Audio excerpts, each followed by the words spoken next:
I'm Amber. Welcome to Meet RX Success Story Podcast. And today we have some special guests, Sarah and Ashley Armstrong, also known as the Strong Sisters. So if you want to say hi, girl. Hi, Hello. thank you for having us on here. We're very excited.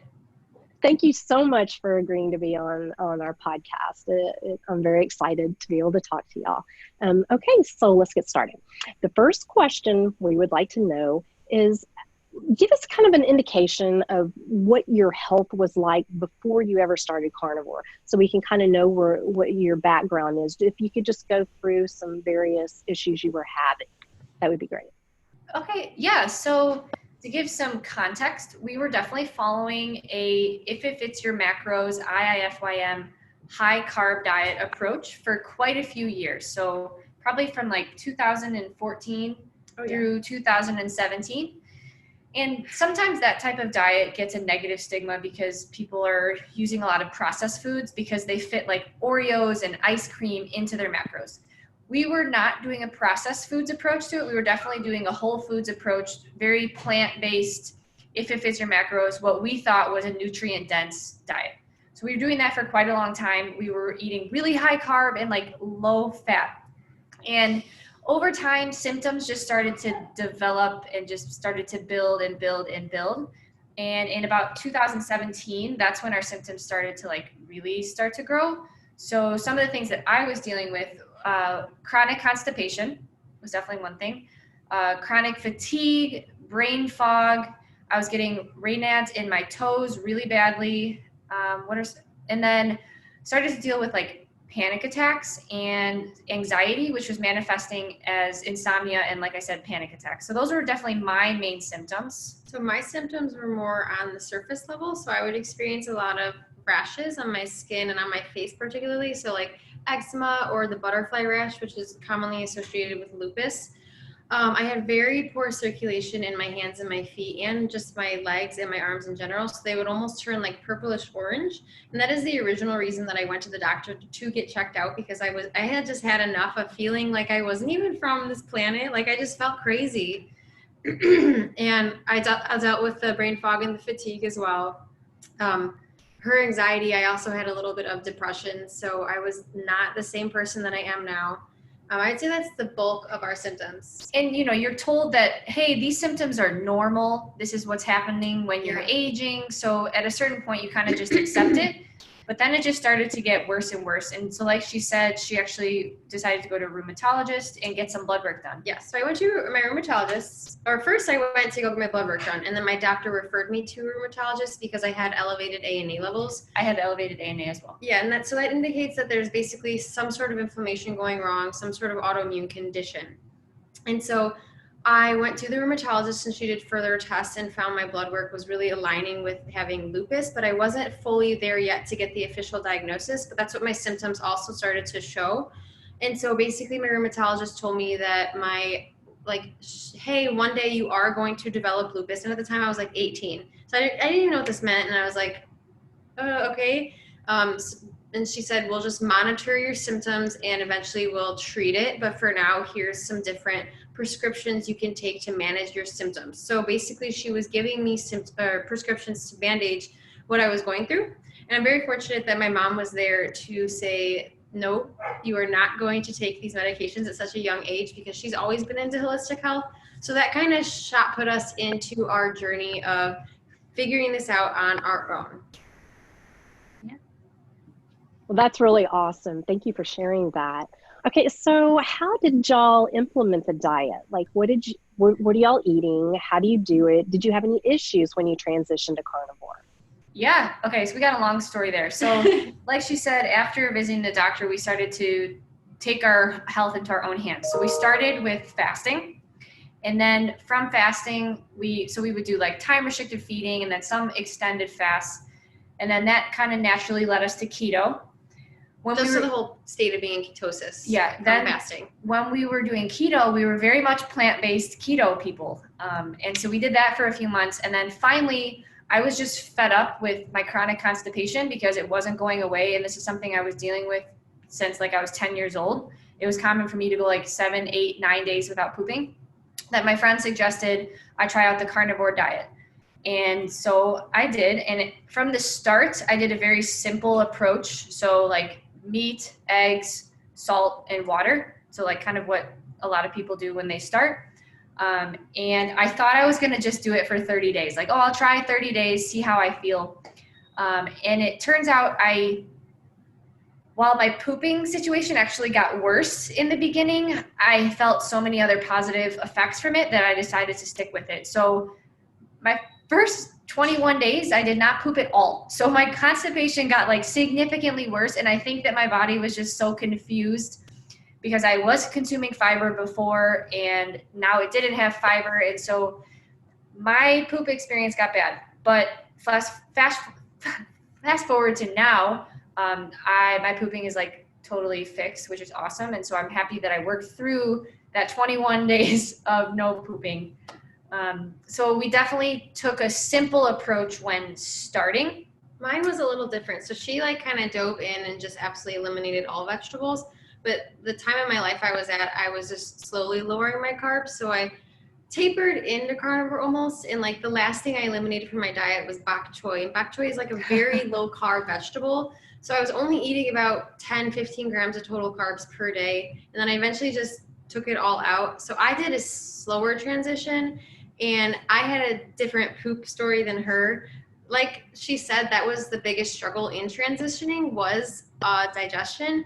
I dealt with the very typical diarrhea, the like explosive poops that people experience when they first go to carnivore. And so I related this a lot to like my body releasing toxins and releasing other things and getting rid of bad bacteria in my gut. So I wasn't that concerned. It went on for like a solid month, which is very common for people. And it kind of freaks people out when they're first coming to carnivore because they're like, oh my gosh, like, am I dying? I am pooping every second of the day.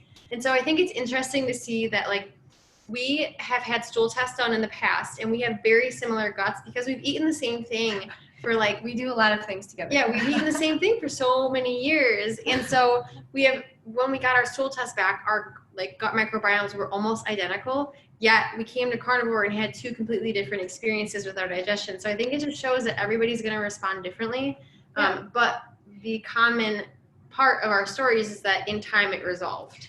So that was the start of our carnivore experience. We took a very simple approach. But one thing to note is that we came to carnivore as really lean athletes. And I personally feel that if you are a lean, athletic, very active individual, you should have a high fat intake in order to provide your body with enough energy so that you can do these activities since you don't have much fat on your body to begin with. So therefore, we needed to eat a lot of fat when we were starting the carnivore diet. And so I was eating this fat in the form of ghee, butter, so rendered fats, bacon grease. I think that also affected my digestion at the start.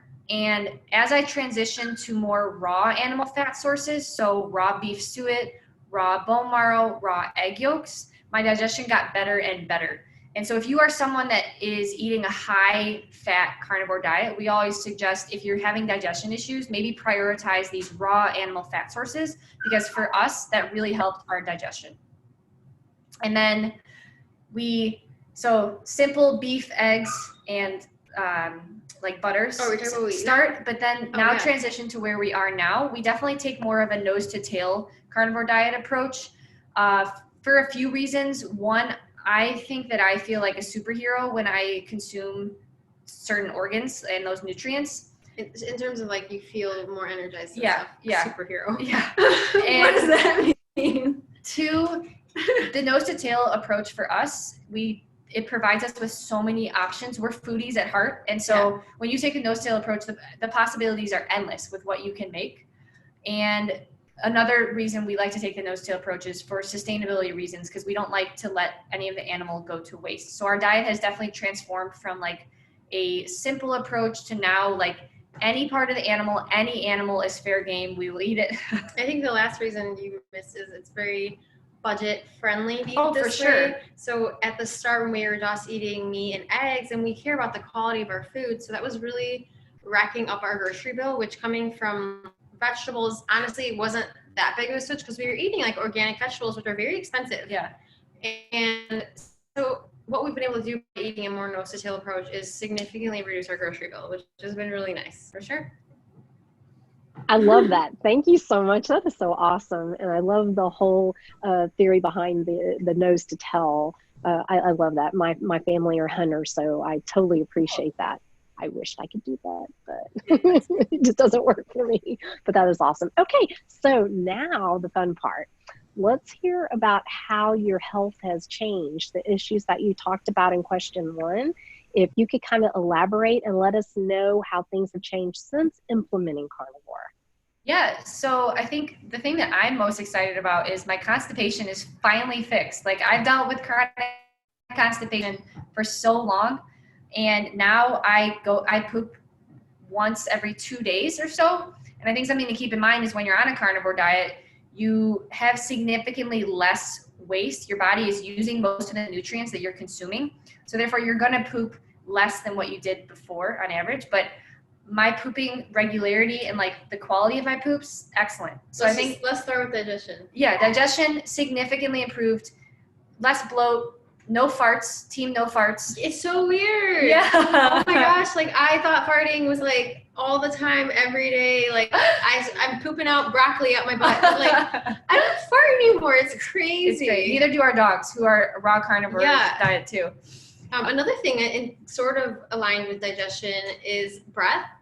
People have this assumption that you're eating a ton of meat and that your breath must smell, but like we have the opposite problem. We smell like just naturally better. We don't like use a lot of deodorant products or sprays anymore. We find that we don't need to.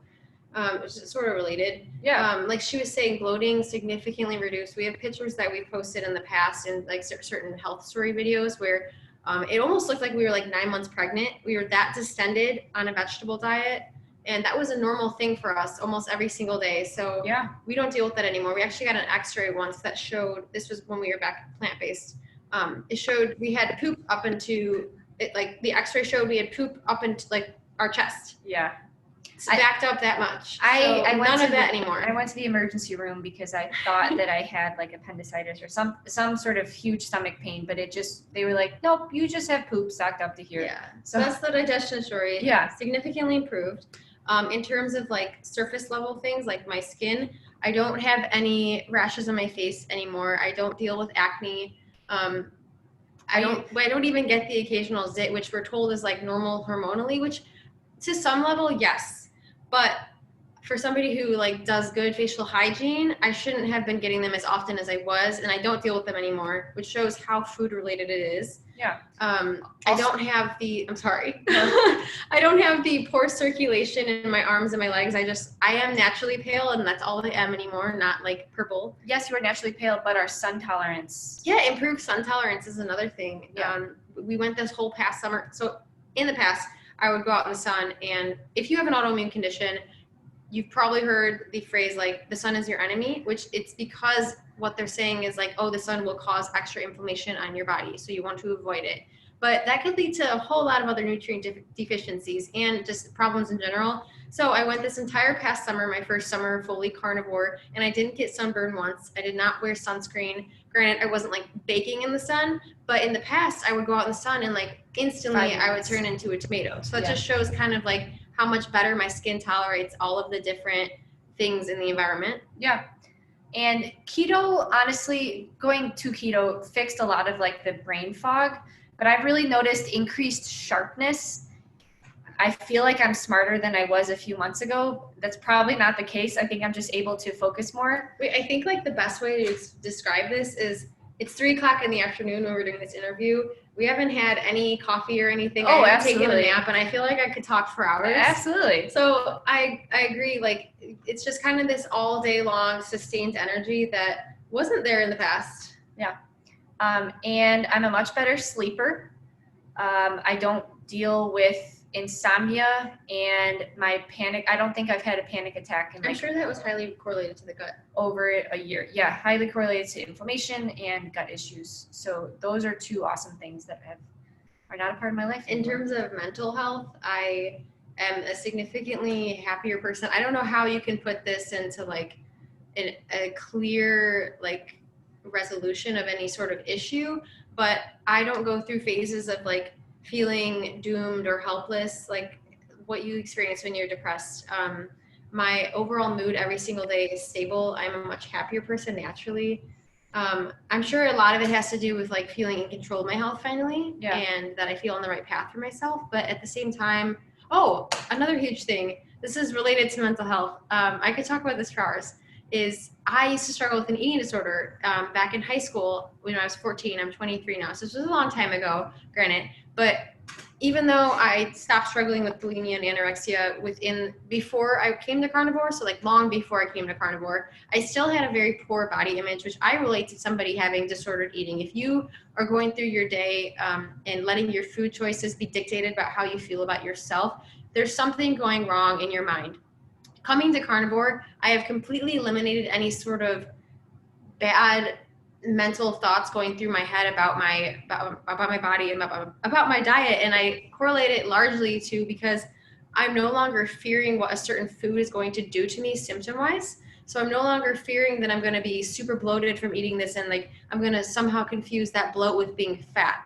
Or I'm no longer fearing that I'm going to eat this certain food item and I'm going to get like super inflamed, or I'm not going to poop for a few days. So I think it's very powerful mental release in terms of an increased amount of food freedom. We now know exactly how we're going to tolerate a certain food, whereas before in the past, it was all up and in we the have air. A higher tolerance level. Yeah.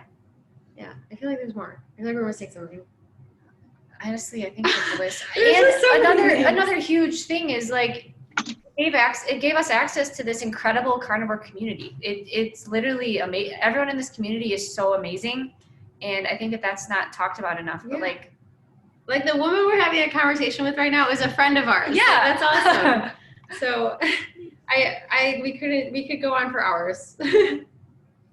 I love y'all's story so much. I just can't even tell you. I love following y'all. I'm just so happy because y'all are so young. And if I just knew what y'all have already figured out, your life is going to be so much better. I'm so very happy for y'all. And thank you so much for being on the podcast. We really appreciate it. And y'all have an amazing story. Again, thank y'all so much. And you have a great day. You too. Absolutely.